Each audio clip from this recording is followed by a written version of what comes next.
Let me say this straight out of the gate, I genuinely love Sonic R. This is a game I can fully complete in around half an hour, and I regularly sit down to do just that. While it's not without its flaws, and I won't shy away from discussing those, I think it's a unique and ambitious game that's severely underappreciated. I hate how the internet mocks it, but I think I know why a lot of YouTubers had a bad time when playing this game, and the answer just might surprise you. I'm going to be looking at 3 versions of the game, specifically the Sega Saturn original, the PC port, and its inclusion in Sonic Gems collection. The footage I've captured is from the PC release running on Windows 10 through the fan-made Sonic R updater, which I played with a Play Sega USB Saturn controller. That's going to be really important later on. Sonic R wouldn't be the first or last time someone tried to make a Sonic racing game. It makes sense, the character's all about speed, but while others simply slapped Sonic and friends in cars they could probably outrun anyway, Sonic R has them on foot. Well, except for Amy and Robotnik, but we'll get to them. This decision immediately opens the game up, making it a hybrid of platforming and racing. It's essentially saying, what if Cooper the Quick Stars were the entire game? Characters can jump, fly, and glide, something a car can't do. This helps every character feel unique. Of course, everyone has different acceleration, top speed, and handling stats as you'd expect in any racing game, but unique abilities like Tails' flight open up shortcut opportunities. In fact, Tails is low-key a secret weapon in this game. He's got great turning and acceleration. The only real downside is the constant sound effect of his turbine rear end. Yep, that just plays all race the entire time. Robotnik's often cited as the worst character in the game.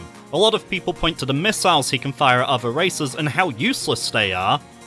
And they're right, the missiles are a waste of time. Most of them never find their target, and the ones that do barely tickle them. What they ignore is that while Robotnik can't jump, he can glide over water, and that breaks circuits like Resort Island literally in half. Now Amy, yeah, she's legitimately terrible. Her top speed is sluggish, she can't jump, and she doesn't have any weapons. She does have a nitro boost instead, but it almost completely removes your ability to steer, and it's ineffective on water. You can win as her, but you're putting yourself in a self-imposed unofficial hard mode.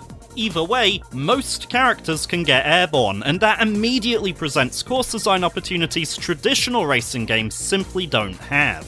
The track designs and their shortcuts are truly three-dimensional. I can be above or under other racers. I can jump across different routes and sections to optimize my racing line, with some of the game's biggest time saves taking full advantage of this to skip entire sections of the course. Naturally, that's a double-edged sword. There are optimal paths that objectively give you the best lap times. Once you've discovered them, you've got no reason to use any of the other routes. So why are they there? Put simply, it's to support the other key focus, exploration. Each level has 5 character tokens. Collecting these and placing 3rd or higher takes you to a one-on-one race with an unlockable character. Simply beat them to be able to play as them. Likewise, there are Chaos Emeralds hidden in each stage. The catch here is you have to also place first if you want to keep them. Grabbing all 7 of these unlocks Super Sonic as a playable and utterly broken character. The emeralds and coins are often hidden behind doors that can only be unlocked with a set number of rings and exist on paths that are out of the way and hurt your chances of winning the race. They can also fall out of, or be contained within, things that make you stop and wait before you can collect them. I think that's fine your first time through. Seeking these out is fun and inherently challenging, but they also make the race harder to win. It increases the stakes nicely, and an unlockable character is a great reward to incentivize it. Problem is, once that collector fund's done, it's done. Most of these routes no longer serve any purpose, and you've got no reason to ever revisit them. Entire sections of levels have an expiry date on them, and that feels kind of wasteful. Rings provide some exceptions to this and play into the game nicely. You can spend them to open doors that may contain shortcuts, or you can use them on boost pads in set locations to get yourself ahead in the race.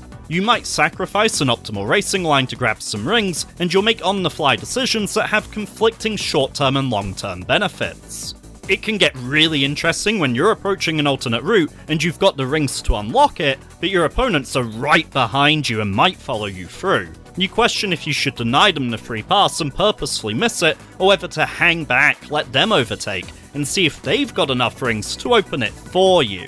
Sadly, there are only 5 tracks in the game, and the last one has nothing to find or unlock. It's just a straight race. The stages we do get are varied, beautiful, and carry strong Sonic vibes, but it's definitely over too soon.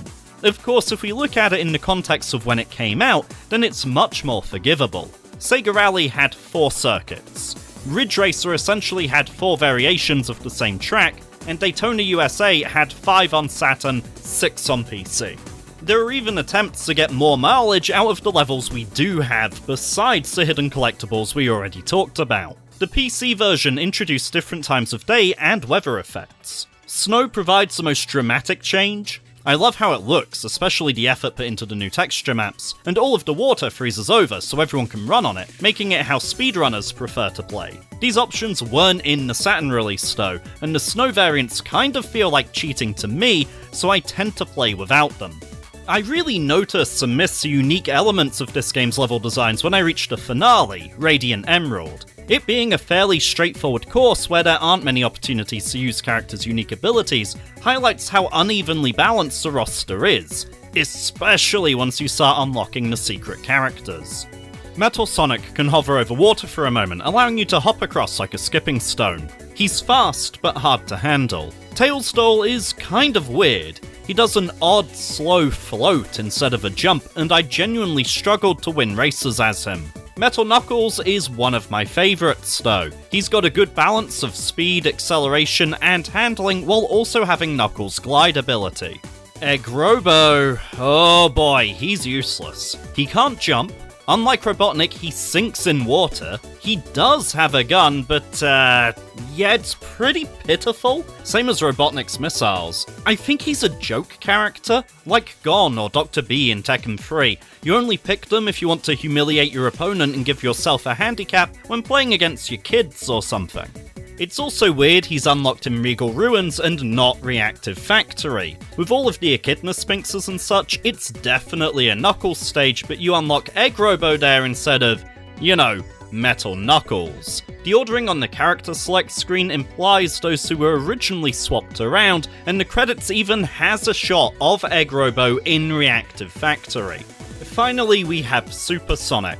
I used to collect all of the emeralds first, then use Super Sonic to easily grab the coins and beat the unlocks without breaking a sweat. These days, I attempt the coins and emeralds on a single run of a stage, which is tricky but not impossible. He's ridiculously broken, and if you're up against him, you're going to struggle to win, even with all of the shortcuts and tricks in the book. If you select him in a multiplayer game with friends, you're flat out cheating. He's that overpowered. The secret characters are so unbalanced, the game actually splits the roster. If you pick one of the base characters, your opponents will be the other starting racers. If you pick one of the unlocks, however, the rest of the spots will be filled with every other secret character you've unlocked so far. When the game itself has to separate these groups, you know there's a serious problem. The AI cheats too. You can see them suddenly zipping along the minimap in places where there aren't boost pads, and it's even admitted and labelled as catch-up in the options menu. You think Mario Kart's got rubber banding? You ain't seen nothing till you've played some Sonic R. In Mario Kart, I can at least retaliate with a shell or something. In Sonic R, I kind of just have to suck it up. There's not a lot of interplay between the racers. I can't really sabotage or trip my opponents up. That makes it more skill-based, especially multiplayer, sure, but it's less dynamic, and if my opponents are inconsequential, then I may as well just be playing time trial mode against the clock. Still, it's hard to get frustrated with this game. I'm always having a good time, even if I'm being cheated. The vibrant, saturated colours put me in a good mood, but what really gets me going is the music.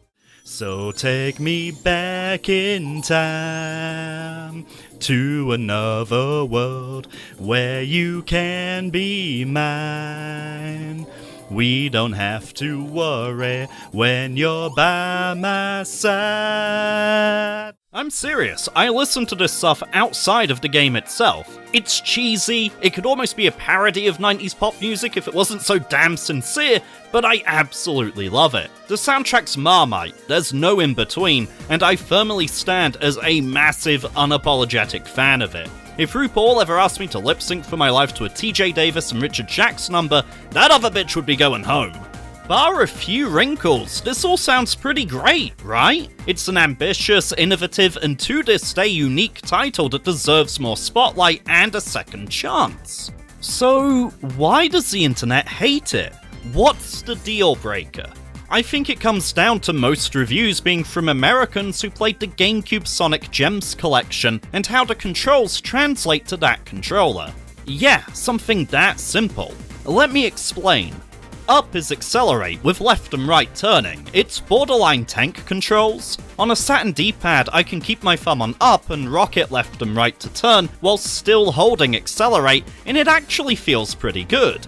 On a GameCube's analog stick, that goes out the window. I can't push left or right and up at the same time, and it completely changes my momentum and turning arc. The GameCube attempts to address this by also having accelerate on the B button, but then jumping with A becomes awkward and uncomfortable.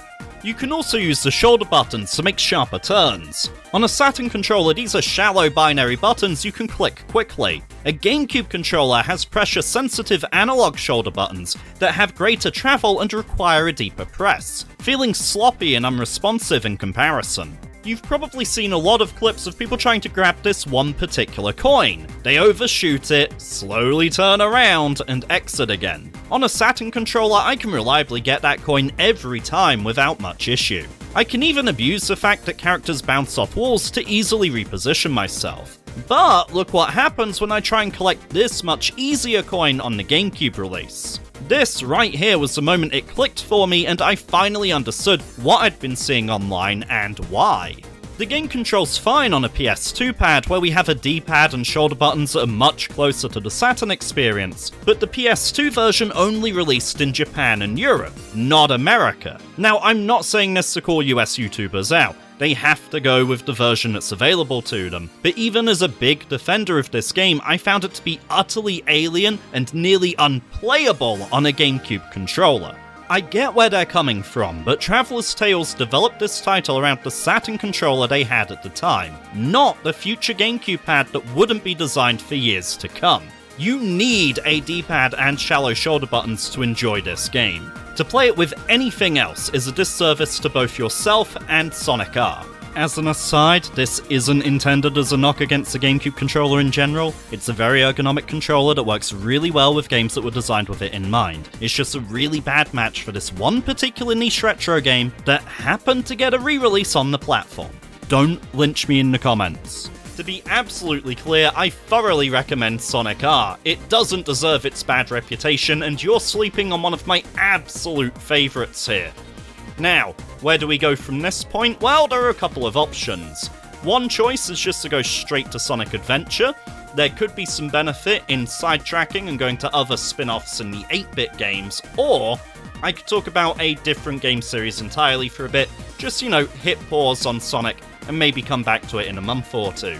Let me know in the comments below if you have a preference. There's nothing I don't know, there's nothing to decide, apart from where we want to go.